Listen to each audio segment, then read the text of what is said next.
nataka watu waisikilize. Ni story yangu, nataka watu waisikilize. Silikosa kosa lolote, lakini marafiki zangu wakaniperekesha jera. Hiyo ndio story yangu, hiyo ndio story yangu. Nimeandika kitabu kama maisha yangu na story yangu, kwa sababu niliona ni vizuri niambiwa tu story ya ukweli. Niliona hapa duniani kuna watu wajali na marafiki zake. Watu wanakwambia wewe ndiye rafiki yetu, kumbe wanakuimbia kishimo kwa kabulini cha kukutupa. Ndani ya moyo yake ni kama sanduku, iko na mufu ndani yake. Ni story yangu, nataka watu waisikilize. Ni story yangu, nataka watu waisikilize. Silikosa kosa lolote, lakini marafiki zangu wakaniperekesha jera. Hiyo ndio story yangu, story yangu. Siku moja niliwatembelea, nikawambia miezi midogo na hata kufunga ndoa, kwa sababu niko na mpenzi wangu na kata kulea. Ao marafiki zangu wakanionyesha furaha, kumbe silijui ilikuwa furaha ya uongo. Miezi mifupi wakafanya kikao cha kunizunguka wani against maneno ya uongo kwa polisi. Wakaambia polisi, huyu Jamali Baka mtoto wetu anatakiwa kwenda gerezani.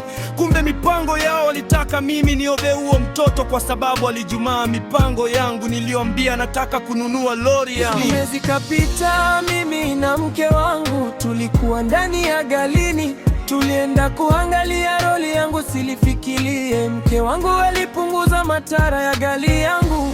Kama nilitoka nyumbani kama dakika 4, polisi akanisimamisha, akaniuliza kitambulisho kangu, nikampatia license yangu, akaenda kucheck.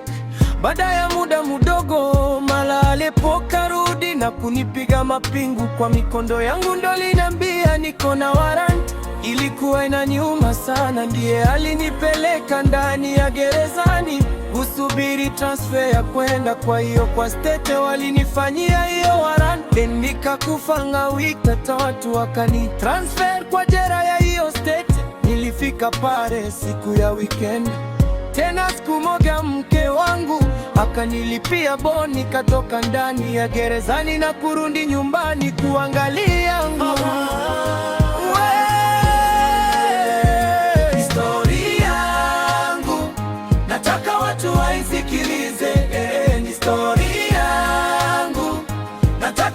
waisikilize. Silikosa kosa lolote, lakini marafiki zangu wakaniperekesha jera. Hiyo ndio story yangu, hiyo ndio story yangu. Mwaka ukaishi, nilienda mahakamani kuonana na judge, lakini hiyo skota wangu nimeliapa, akanicheza mchezo kupatia kasi yangu kwa lawyer wa bure. Huo lawyer wa bure akaja kunidanganya ni plead guilty kwa kosa silionifanya.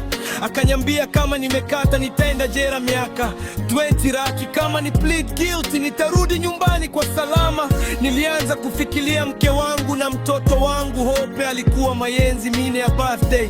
Nika plead guilty kwa kosa siliofanya, ndio maana nilitransfer probation yangu kwa state nilikuwa naishi. Wiki mbili immigration ikaja kunikamata, wakanipeleka jera tena, kwa sababu ni plead guilty.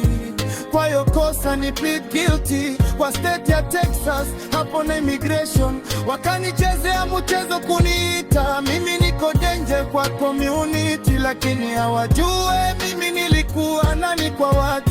Marafiki zangu wakani mabarua ya kuonyesha mimi siko danger, raki marafiki wengine wakanikimbia tu, lakini hakuna kitu kiliyotokea. Nikaendelea kuvumilia tu, mwaka kafika, nimepiagana na kesi yoraki, mwisho ni wa acha wakanipatia deportation nirudi nyumbani. Mungu akanionyesha ndoto nitatoka jera, ndiyo maana nilimaliza miaka 2 wakaniachilia, nikatoka gerezani kwa bure. Sante Mungu wangu kwa kila chochote ulinifanyia kwa maisha yangu. Historia yangu nataka watu waisikilize, historia yangu nataka watu waisikilize. Silikosa kosa lolote, lakini marafiki zangu wakanipa